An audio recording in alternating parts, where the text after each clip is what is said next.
Hey guys, Palsteron here, and today I want to give some tips and tricks on logbooks in general. Now, as you can see here, I'm almost finished with my endgame grind. I'm currently doing a 100 logbook challenge to see how much currency I will have in the end and how much I make per hour. Now, disclaimer, if you want to min-max these completely to the teeth, Firegrass has some really good videos about this where he has like tiers of like layouts and mods and whatnot. So if you want to deep dive into it, watch that video first. I sure did, and I enjoyed it. But what we're gonna do here is this is gonna be more of a video for people who just wanna either complete this or just wanna know what's going on. So I'm not going to deep dive in this video, but I'm going to explain a lot of mechanics and a lot of small things that I kind of like soaked up during the 110 logbooks I did. I think I have a pretty good grasp right now. So let's just get into it. Something I want to mention before we dive in is this is actually the most fun I've had with a league mechanic specific kind of map or whatever in I don't even know how long. Maybe it's the best ever. I don't know. But this actually will make you think. So if you are just there for mindless grind, this is not the content for you. This is awesome, but if you just wanna chill and do nothing, you will have to use your brain while doing logbooks. I personally love it, and I might even do more than these 100 afterwards if it turns out to be very profitable. But what I can tell you is there is a lot of knowledge involved here. So the first 10 or 20 logbooks you're going to do, you're going to be like, you're going to make a lot of mistakes. But once you get the catch of it, you will see patterns that you didn't see before. And it's actually a huge payoff to know what you're doing in a logbook. That's also why I wanted to make this video. Maybe you can soak up some small things that I had to learn the rough way. But yeah, just before we go in, this is not your casual, this is not like a simulacrum where you just throw your corpse against waves of enemies or like a blighted map, which a lot of people are comparing this to. No, this is a lot more planning. If you're a planner, if you actually want to think while playing, this is the top content in the game currently for you. Now, number one thing is if you want to open your logbooks, you go to Danik here and you do show expedition map. And when you put this in, you will see that in the implicit here, you see battleground graves and scrublands. Those are the two areas you can theoretically go to. Now, they are shown here on the map, so you can see exactly what kind of implicits they have. You can either go battleground graves or scrublands. Now, as for layouts, once again, Firegrass has a really good video where he has like tiers, which layouts are better than others. In general, more compact or more like not so spaced out areas are better because they have the same amount of markers, but you don't have to move around as much with your explosives. Indoor is a little bit rougher because sometimes you cannot skip remnants that you want, but we'll go over that in a second. But basically, so this is the first thing, right? There's layouts. And the second thing is there is different currency involved here. So whatever logbook you do, you will get the currency that is basically assigned to it. So for example, this is Order of the Chalice. Order of the Chalice is rock over here, and that's not worth as much. But if you see, for example, up here, this is Black Scythe, and this is Tujen, which is worth quite a bit more. So the two premium currencies right now are Tujen's currency and Danik's currency, which is Knight of the Sun.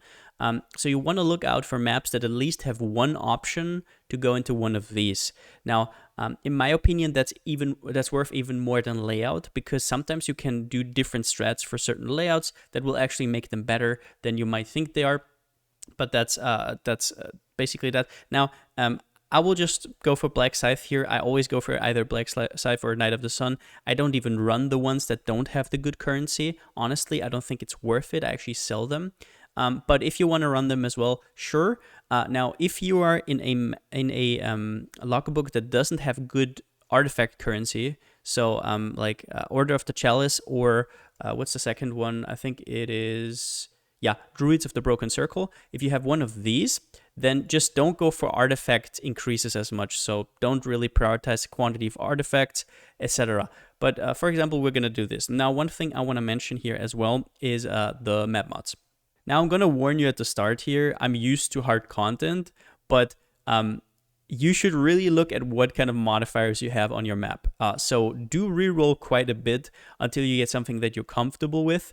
Because I'm honestly going to tell you that this shit is pretty outrageous. Like Simulacrum Wave 20 can be a joke compared to these, because some of the mobs you will encounter, for example, Roas that will charge at you, you will not see them coming. They will like charge at you from like 2 screens away. Arbalests are extremely crazy. So if you have too many harsh mods on the map, you won't really be able to take a lot of remnants, which are basically things like buffs, global buffs that you get, but you also get a downside. So be sure to reroll. It might mean that you can take more remnants in the map, which will make the map juicier. So, for example, minus max, in my opinion, is a no-go. If you have nothing against crit, like, for example, I'm an assassin, I'm crit immune, you shouldn't take crit. So look out for that. You don't want 3 damage mods or something. If you do less damage, that's whatever. But yeah, we'll talk about that with the remnants in the map. I just want to make sure you don't actually brick the map, especially when you hit a boss. You don't want to be just locked out of it completely. Also, something I want to quickly mention here is that if you have a logbook that is pretty expensive, you can go for a split beast right here. This is the Phenomenal Plagued Arachnid, and you can actually split it in 2. As you can see, this one has already been split, so it can't be split again. But that's basically how I did my 100 logbook challenge. I bought 50, and I then split it. Now, what is important is, and I'm going to mention this right here, is that the implicits are actually have a pretty wide range, and they're pretty important. So Black Scythe Mercenaries, as you can see in the implicit of the scrublands, areas contain 10 to 40% increased number of monster markers. This is a very wide variety, as well as 8 to 16 additional chests. So always look if your roll is actually good, or if you want a Blessed Orb before. That's why, by the way, that's why Blessed Orbs are so expensive this league, because they get used on logbooks a lot, and it really does pay off if you use them. And I'm just saying this here because you want a Blessed Orb before you split, because then the split version of your logbook has already the improved implicits, so you don't have to Blessed Orb twice. But yeah, definitely do look out, and definitely Blessed Orb your logbooks. All right, so I went ahead and actually opened the map. Now we're now in here. This can be a little bit overwhelming. If you pop open the mini map here, you can see a lot of reward chests. You can see remnants, which are these thingies right here. And let's just go through it together to actually get a little bit of an easier understanding of what's actually going on here. So the most important thing to understand when you're placing your explosives is that it is kind of a chain. So if you have, for example, a remnant that triggers at the very end of the chain as the 20th, none of the chests or the monsters before it get affected by that remnant. What that means is that if you have a remnant right at the start, all the chains behind it will be affected by it. For example, if I take this quantity from the get-go, I will get this quantity for the whole map. Now, that can be very, very valuable to know, because obviously you want to take remnants early because they are permanent buffs, so to say, and you want to take the chests or the mobs later, as late as possible at least. So before we go over strategy exactly, I want to show what these markers on the maps actually are. So most importantly, this will be kind of a weird one. This is an underground area. If you explode this one open, this like prismatic looking thingy, then there will be an underground area that you can go into. Now, sometimes you get a really big area, but that's like pretty rare. But usually what you get is just some chests and some mobs down there, which is basically always really, really worth it. So plan your explosives so that you can trigger all of these. There's usually like one or two. I haven't really seen a high level map without one yet. But you also have an implicit that gives you another one. Other than that, there's just chests. You might already know these kind of things. Obviously, the red ones are the big chests. The yellow ones are a little less good. And the white ones, you can basically ignore. They almost drop nothing. This one here, this star thingy, this is the currency. So that's the artifacts chests, which are extremely valuable if you are in one of the regions that have good artifacts. So Black Scythe and Knights of the Sun. Other than that, you will see like blight, blight chests, unique chests. Now, what is important next is knowing what runic monsters are. So these skull poles here, these are runic monsters, and they're not as easy to see, but these are actually just as important, or sometimes even more important, as we will go over, than the chests. So definitely keep out for that. The smaller skulls are not that important, but the big skulls are where you can get like stuff like exotic coinage, or burial medallions and stuff like that, which are worth like 6 to 8 C, and they drop in stacks. Definitely look out for that. There's also bosses, but they drop rather rarely. They have kind of a big black skull, so there's no way you will you will not see them. But yeah, let's go over 2 of the biggest strats in my opinion. Now, to understand the 2 strategies, you have to understand remnants. Remnants are basically what you build your strategies around. They're these blue, whitish, swirly things. There is always a prefix and a suffix. You can have more suffixes. Some logbooks have an implicit. They give them a chance to have another suffix. But basically, so almost always the prefix will be a downside. So for example, here, monsters have 100% bleed duration, and monster attacks inflict bleeding, which is a big downside, obviously, but then they also have a big upside. So for example here, 40% increased quantity of items dropped by monsters. Now, there is a few exceptions to the rule that prefixes are always downsides, and one of the biggest one is one that we will revolve our strategy around if we find it, which is runic monsters are duplicated. So whenever you break open one of these runic monsters we talk about, these big skulls, you'll actually get 2 of them, which will be a lot of pack size, and these have crazy rewards, and we can scale them with other remnants. So what you do first when you come into a map is you will actually scout for that mod. So let's just go through that real quick. You can just check the prefix. It's a one-liner, so if it has more than 1 lines, you can just completely ignore it already. So there's 1 line. That's not the one we want. None here. I think I missed this one. Yeah. All right, so now we basically just scout out the whole map. We're going to talk about some of the mods, because you actually have to look out for bricking your map, which would be very unfortunate. Then you lose a lot of currency. So yeah, there's none here, so we have to go for a different strat. If you have that one, your strat should basically become unearth as many of these skulls as possible and get huge rewards. That's usually the huge payoffs. This map will not be as big, but we will still make use of it. And what I'm going to look for is the second strat that I like to do, which is chests. So for chests, what we're looking for is 40% quantity of items dropped by chests, so not by monsters, but by chests. And we're looking for 50% of increased artifacts dropped by chests. Those are the mods we're going to look for. So let's just see if we have them somewhere. These add up real quickly. This is artifacts dropped by monsters, not that interesting. Runic monsters have a chance to drop an additional map. This is huge. Quantity of items dropped by monsters, nope. Excavated chests, nope. Rarity you can basically completely ignore. So these are all revolved around monsters. Now usually you have to be very flexible when it comes to strategies. Like you see here, we're not really getting much good stuff, but seeing these clustered here, 40% quantity of items dropped by monsters, quantity of artifacts dropped by monsters, this is kind of like a strategy. So that's what I mean by you have to actually adapt and look out what you're doing. And these are actually very interesting, and we could make a build, so to say, around it. So we might just go down here immediately as soon as possible, so the chains afterwards just get a lot of it. We can even, so now we see this one down here is 50% as well. So here's the start, so we can actually go down there and then follow and actually go down here and take all of these remnants as early as possible so we can completely profit from it. And if you look at the mini-map, we also see the 2 underground areas here and here. So we want to kind of circle around here, take all the good remnants, take some chests on the way, take as much monsters as we can, and then circle back up here to the first underground area, take some chests here, and then go kind of end here somewhere at the second underground area. That is probably my guess as to what we're going to do. I don't think there's much that can really sway me from that at this point. Yeah, this is going to be it. So this map is pretty dry when it comes to chest mods and monster mods.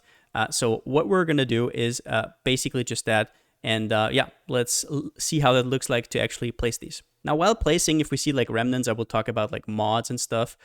So we'll just, while we're pathing there, we're going to try to get as many chests as possible. You see them lighting up green whenever we actually hit it. So that's really good. Monsters hits can't be evaded isn't that bad for us because we're not evasion based. Obviously, if you're evasion based, do not take it. We're going to do it. So we also get this one.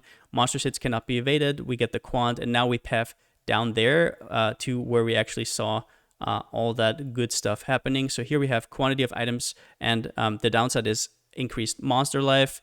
We have all monsters. These are all like damage mods, sure, but they're actually doable. So we will all go with them. What you have to be really careful about is stuff like this here. So this would brick my build. Monsters are immune to cold. Would I love to have the excavated chest additional unique? Not really. But if this was maps, I could still not take it because it has immune to cold, and this goes for all the monsters behind it as well. So be sure if you're chaos build, don't take the chaos immune, stuff like that. What you also really have to take care of is these are marked as like yellow, so you can see them. But there's also some other things that can brick you that is actually not yellow, so you have to read these lines. For example, there is hits against monsters cannot be critical strikes, which for a cast on crit build, pretty bad. So I bricked like 1 or 2 maps with these because I didn't realize what was happening because I was like lazy. I'm a mapper, so I don't really read map mods, but you definitely have to with this. So now what we're going to do is we're basically just going to kind of swirl around, take all the stuff on the way and go to the first underground area and then to the second one. And there's some micromanaging involved till we get there. Obviously, while you're pathing there, you don't want to go straight there, but you also want to soak up some of the monsters and some of the chests, of course. Monsters are these small totem poles. They basically just give normal monsters. Now we have another quantity of items dropped by monsters increase. Now this is runic monsters have a chance to drop additional map. None of these mods, they are going to be very rippy. We might die, but none of them will break our map, most likely. Now this is a rough one. Monsters have 30% chance to dodge attack and spell hits.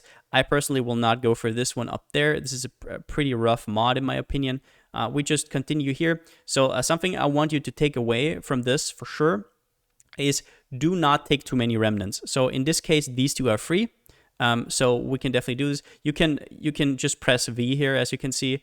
You don't have to press it all the way. And now we have to kind of be a little bit more economic because we only have like 8 explosives left, and we still want to get to both of the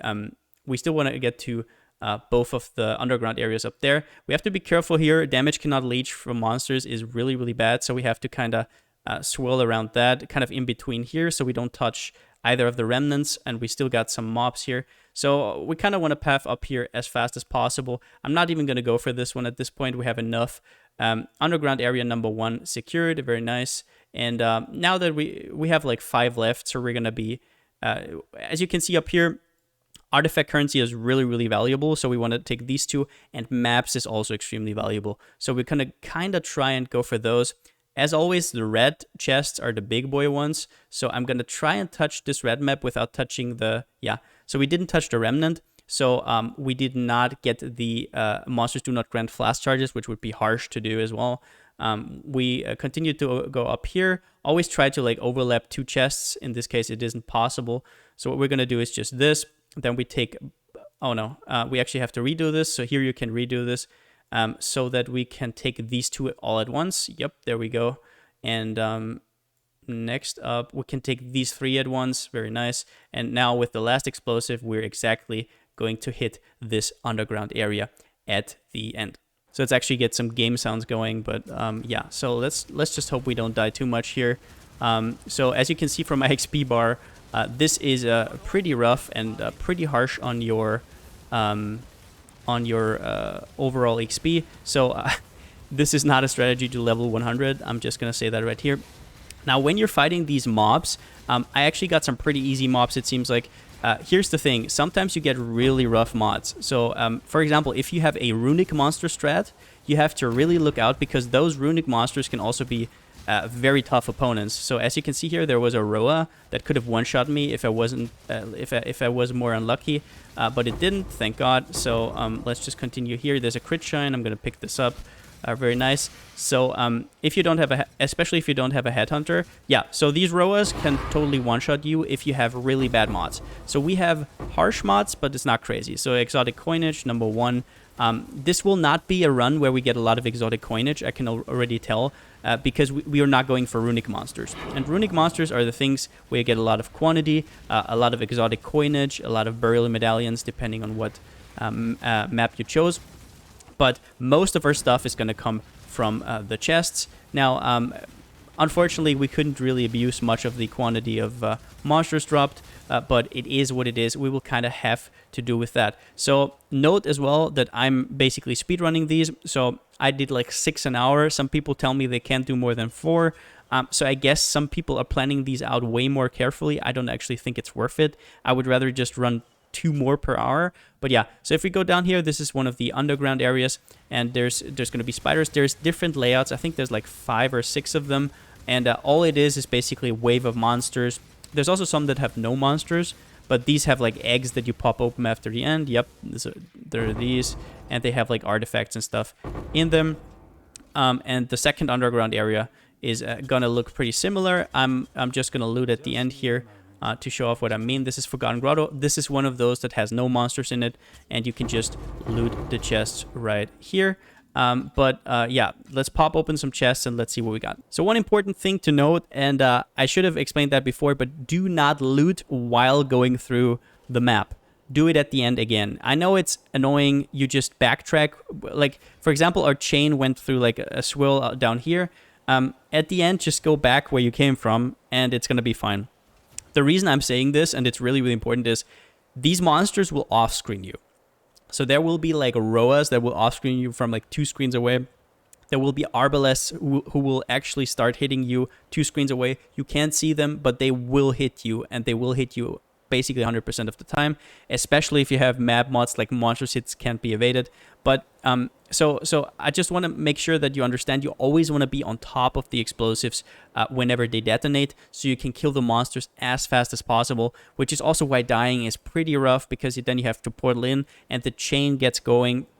So be sure you do that. But how I usually loot is just at the end here, we're just going to backtrack right where we came from, and we're just going to pick up all the chests. I have a pretty rough loot filter, like I said, so some things will not be shown. Let's go here. We already went through the underground area. Yeah, but as you can see, this is a pretty whatever map. In total, this is probably going to pan out to somewhere like 40, 50C, what I basically paid for it. If you had one of the good strats, you can make like hundreds of chaos. So it's kind of an up and down.